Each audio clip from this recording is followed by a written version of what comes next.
Assalamualaikum warahmatullahi wabarakatuh. Hello everyone, how are you? Meet me again with Miss Iis.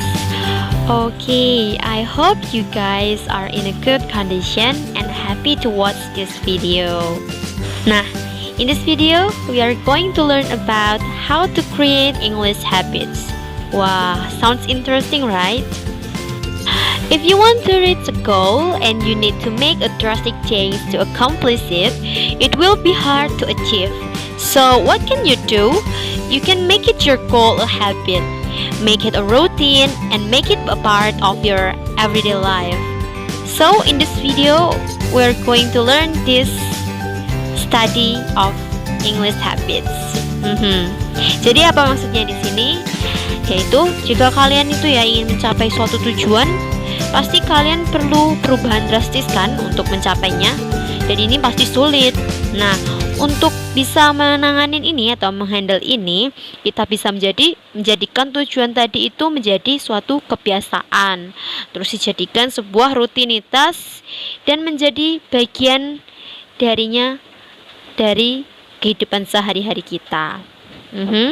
Paham sampai di sini? Ya, oke. Nah, tapi sebelum itu kita harus tahu pengertian dari kebiasaan atau habit. Jadi what is habit? Habit is a routine of behavior that is repeated regularly and tends to occur subconsciously. A habit is a learned behavior that becomes reflexive over time.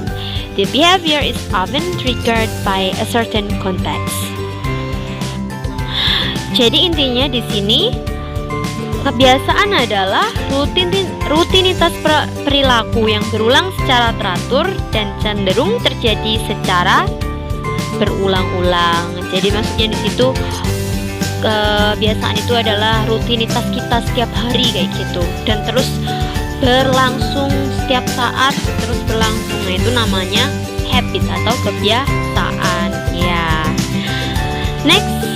Nah, di sini Miss akan kasih beberapa tips ya untuk belajar bahasa Inggris itu dijadikan sebuah habit.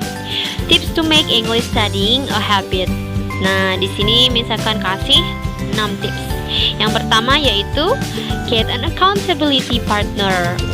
Jadi kita harus cari partner berbicara bahasa Inggris.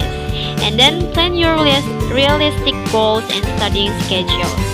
Dan yang kedua yaitu tentu saja merencanakan tujuan yang realistis yang sesuai dengan schedules. And then record new vocabulary. Tentu saja kita juga harus selalu mengingat-ingat vocabulary atau dengan mencatatnya. And then review a lesson and self-study notes regularly. Tidak lupa juga selalu mereview pelajaran sebelumnya dan membuat catatan kecil secara rutin. And then be active. Ini yang paling penting nih. Kalau nggak aktif susah untuk melaksanakan habit ini. Kalau bisa harus selalu aktif. Dan terus yang terakhir yaitu find interesting things in English to watch, read, and listen to. Jadi kita bisa mencari hal-hal yang menarik untuk mengimprove bahasa Inggris kita dengan cara menonton, membaca, dan mendengarkan yang berbau bahasa Inggris ya. Nah, untuk lebih jelasnya misalkan menjelaskan yang pertama kali yaitu plan your learning and set realistic goals. Nice. It means set yourself up for success and make a realistic schedule with goals you know you can achieve. Nah, maksudnya di sini yaitu kalian harus membuat planning yang realistis dan juga membuat jadwal yang realistis dengan tujuan yang Anda atau kita harus capai. Nah, it's much better to set smaller goals and often be setting new or higher ones as you reach them rather than one far away unrealistic goal or plan. The adjective realistic is going to differ from person to person. So, what is realistic for me may not be realistic for you. Nah, walaupun bagus ya kalau kita itu punya tujuan yang sangat tinggi dan juga ingin jam belajar yang ekstensif. Tapi kalau terlalu tinggi, kita itu tidak akan mudah untuk melakukannya atau menjangkaunya. Jadi ini lebih baik untuk menetapkan tujuan yang lebih kecil atau dari yang kecil dulu, yang rendah, kemudian meningkatkan atau menambah tujuannya tadi lebih lanjut lagi. Jadi bertahap tujuannya itu. Nah, kata realistis di sini itu berbeda setiap orang. Tidak bisa kita samaratakan satu orang yang ini mempunyai tujuan yang ini, satu yang itu harus mempunyai tujuan itu, tidak boleh. Kata realistis itu berbeda setiap orang. Jadi, apa yang realistis bagi kita mungkin tidak realistis bagi orang yang lainnya ya. Nah, saya di sini akan memberi contoh tujuan yang realistis dan unrealistis ya. Nah, di sini ada contohnya ini, yaitu if you are an intermediate student, it may not be possible to watch an entire 3-hour movie in English without subtitles and understand everything. This goal may be unrealistic. Instead, you can set a goal to understand a 30-minute TV show. Jadi, jika kalian adalah siswa tingkat menengah atau SMP, mungkin tidak mungkin ya untuk menonton film berdurasi 3 jam dalam bahasa Inggris tanpa subtitle dan memahami semua artinya. Nah, tentu saja tujuan dari kebiasaan menonton movie tanpa tahu artinya ini juga bukan tujuan yang realistis. Nah, bagus lagi kalau kita memahami acara TV yang berdurasi hanya 30 menit saja. Nah, itu lebih realistis karena terkadang durasi yang panjang itu juga susah untuk mencerna semua kata-katanya secara bersamaan. Jadi bertahap dulu. Tapi ini juga tergantung dengan level dan kemampuan setiap orang, karena setiap orang itu berbeda-beda.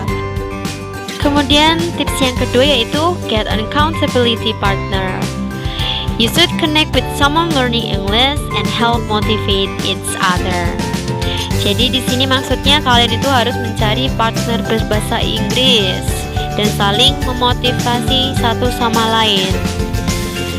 Nah, apa sih yang bisa kita lakukan setelah menemukan partner berbicara bahasa Inggris? Yang pertama kali kita lakukan yaitu make a plan with them, yaitu membuat rencana dengan mereka. Terus if you already have a goal, try to communicate your goal with them. And then communicating your goals out loud will help make them a reality.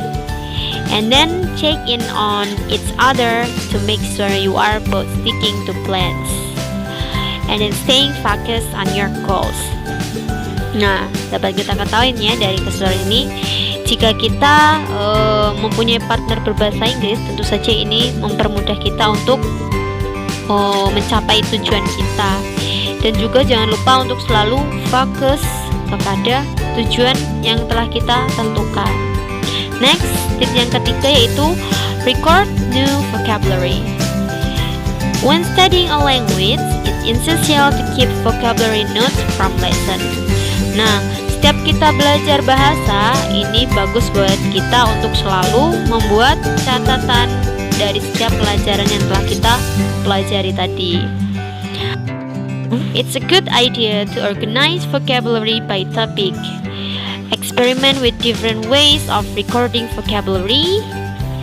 Nah, jadi maksudnya di sini bagus buat kita untuk selalu menyusun vocabulary yang telah kita pelajarin tadi sesuai dengan topik. Misalnya topiknya tentang shopping, vocabulary-nya berarti seperti buy, and then we have sell, terus bargains, etc. And then experiment with different ways of recording vocabulary. Jadi maksudnya di sini kita juga bisa mencatat vocabulary yang telah kita pelajarin tadi, misalnya dengan cara words cards, mind maps, tables, tadi yang sudah kita pelajarin, kita bisa masukkan vocabulary-nya ke dalam bentuk word card misalnya, kemudian mind maps atau dibuat dengan tables. And you should also make a note of different forms, use and pronunciation of particular. And then try using your mobile phone to record vocabulary from your lesson. Cara sangat cepat atau cara alternatif, kalian juga bisa menggunakan mobile phone, ponsel kalian, untuk lebih menyingkat waktu dalam mencatat pelajaran yang telah dipelajari tadi. Selanjutnya itu tips yang keempat, yaitu review a lesson and self-study notes regularly. To successfully learn new vocabulary and grammar, you need to review your lesson or self-study notes regularly. Jadi di sini maksudnya kita itu harus selalu mereview pelajaran yang lalu dan tidak lupa untuk mencatatnya secara rutin. Nah, kunci sukses untuk mempelajari vocabulary dan grammar yaitu kita harus selalu mereview pelajaran yang lalu dan juga self-study notes regularly. Go through the notes you took in a particular lesson and try to memorizing some or all of the important language or grammar point. And then write on a blank piece of paper. See how much you can recall. Repeat the process until you've memorized all the things you said yourself at the beginning of the task. Nah, setelah mereview pelajaran kalian yang sebelumnya, kalian juga harus mulai untuk mempelajari dan menghafalkan beberapa atau semua poin penting bahasa atau tata bahasa yang kalian ingat tadi. Kemudian bisa ditulis di selembar kertas kosong. Kemudian kalian bisa lihat seberapa banyak sih yang bisa kalian ingat. Nah, ulangi proses ini sampai kalian telah menghafal semua hal yang telah dilakukan tadi. Oke? Nah, ada beberapa aplikasi yang juga dapat membantu kalian dalam mereview dan melihat seberapa kemampuan kalian dalam mengingat pelajaran. Nah, yang pertama yaitu Quizlet, and then we have Co-Conquer. Recommend app. And then the next tip is be active. When in a class, try to participate as much as possible. Be active rather than passive. Jadi kunci dari belajar bahasa Inggris yaitu harus aktif. Ketika di kelas ataupun di luar sana ya, kita itu harus aktif, berpartisipasi sebanyak mungkin daripada pasif. Be determined to use the language and grammar your teacher has presented. Making mistakes is a natural part of the learning process, so don't let that stop you. Set up an English speaking club with other students so you can practice speaking after class. By being active and taking control of your own learning, you will soon start to see the results. Nah, di sini maksudnya kita itu harus melihat atau memahami bagaimana pelajaran yang telah diajarkan oleh guru kita. Nah, nggak apa-apa kita itu berbuat kesalahan dalam berbicara maupun menulis. Itu suatu hal yang wajar. Jadi jangan membuat hal ini untuk memberhentikanmu untuk belajar bahasa Inggris. Kemudian set up an English speaking club.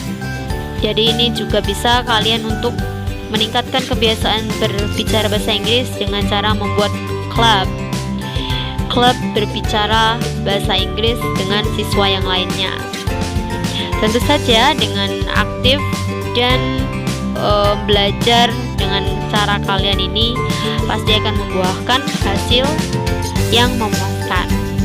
Kemudian tips yang terakhir yaitu find interesting things in English to watch, read, and listen to. To success in your English learning, you need to read and listen to as much English language as possible. Tentu saja yang terakhir itu kita harus mencari hal-hal yang menarik di sekitar kita yang dapat kita lihat, baca, ataupun dengar. Get into the habit of watching TV shows or movies, listening to songs and radio shows, and reading books and magazines in English. It's so important to avoid things you don't like because, again, you don't want to set yourself up for failure. Jadi di sini kalian bisa mulai kebiasaan untuk menonton televisi dalam bahasa Inggris ataupun movies atau film, dan juga lagu berbahasa Inggris ataupun radio, atau membaca buku dengan yang bertulisan bahasa Inggris, etc. Nah, we are so lucky to live in age where learning opportunities are endless. Long gone are the days when you had to enroll in school and learn from textbooks. Jadi zaman sekarang itu semua hal sudah mudah atau memudahkan kita untuk belajar bahasa Inggris dimanapun dan kapanpun kita ingin, bisa melalui mobile phone jika ingin belajar lebih banyak tentang bahasa Inggris. Nah, jadi ini penting bagi kita untuk menghindari hal-hal yang tidak kita sukai, karena semua ini tergantung dengan diri kita. Jika kita memaksakan diri kita untuk tetap menyukai atau untuk tetap menonton atau mendengarkannya, itu bisa berefek pada diri kita sendiri dan bisa membuat kegagalan dalam set up a habit. Nah, other recommendation to improve your English: podcasts like English Across the Pond, movies and TV shows such as Netflix, Amazon Prime, and etc. you can watch in this video. Okay, I think that's all from my explanation. I'm sorry if I make lots of mistakes and then maybe my explanation are too long. It's because I want to make a clear explanation. But I hope you guys enjoy to watch this video. And once again, thank you so much for watching.